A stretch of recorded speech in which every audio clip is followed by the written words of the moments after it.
Hello, this is Lindsay Wojciechowski at the Energy for Life Center in Park City, Utah. If you're like me or most people, you probably don't spend a whole lot of time thinking about brain health or mental clarity until it starts to fade on you. For most of us, this seems to come on slowly and is impacted by so many things, often making it really hard to pinpoint. In clinic, I often hear complaints of brain fog, poor word recall, confusion, forgetfulness, or overall just feeling slower in one's thought process. Many also mention that it's harder to make decisions and follow through on tasks. In such a busy, stressful, and high-performing world, these even subtle changes can really have significant impacts. It's so important to do everything we can to keep our brains healthy. We want to optimize our brain performance now, allowing us to maintain independence into our later years, prevent and delay further cognitive decline.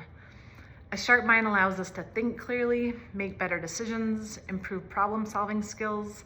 It enhances our ability to learn new things, adapt to change, and maintain healthy relationships. People with sharp minds usually have good emotional health and better mental resilience. Maintaining a healthy brain has never been more challenging. The COVID-19 pandemic highlighted the prevalence of loneliness and isolation in our communities, as well as the cases of mental health disorders worldwide. It exacerbated depression and anxiety for many. For those suffering from long COVID symptoms, the challenge is even more significant. There are a few key areas that I'd really like to highlight when it comes to prioritizing brain health. The first of those is sleep quality. Deep sleep tends to decrease as we age, and deep sleep is so essential for helping our brains clear toxic buildup. Disrupted sleep on a chronic basis can increase our risk of neurodegenerative diseases later in life, something we see all too often in clinic here. The second is balanced nutrition. Our brain needs nutrients.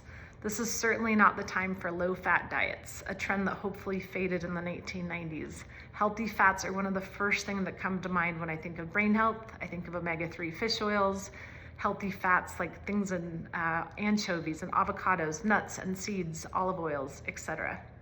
Our brain also thrives when we have a healthy blood sugar balance. Even a pre-diabetic state can have significant impacts on the health of our brain. Regular rises in blood sugar causes inflammation, which affects all of the blood vessels in our body, especially those in the brain. The next is stress management. So stress management is essential for brain health.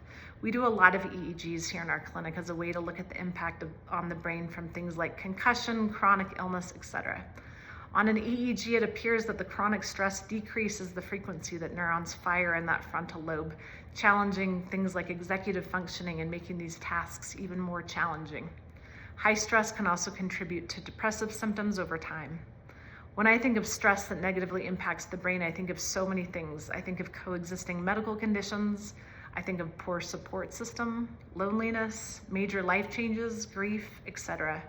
There are a lot of ways. There are so many these days in such a complex world. Practicing things like meditation and mindfulness regularly can be tremendously beneficial, as can finding your tribe and your support system. It's essential to make sure that we're supporting ourselves as well as possible during such challenging times. The next one I'll mention is mental stimulation. When we engage in activities that challenge our brain releases growth factors. And these growth factors act as chemical messengers, signaling the brain to strengthen existing connections and create new ones. This process is crucial in shaping our brains and enhancing cognition. Some examples of these would be things like learning a new language, playing a musical instrument, traveling to a new area, or picking up a new hobby. The next one I'll mention is physical exercise and activity. Huge impact on our brain health. Regular aerobic exercise such as walking, running, or cycling increases blood flow to the brain and stimulates the release of growth factors. Aim to incorporate about 30 minutes of moderate intensity exercise into your daily routine if possible. We also know that high intensity interval training is exceptionally beneficial, especially for those at higher risk of things like Alzheimer's disease. Here at Energy for Life Center, we're also looking very thoroughly for coexisting medical conditions that can negatively impact brain health. I think of things like hormonal changes, heavy metal accumulation, nutritional deficiencies, etc., that can impact brain health in a negative way. So get out there, go learn a new skill, travel to a new city, get a good night's sleep, find your community and support system, and know that we're here to help if we can. Thank you.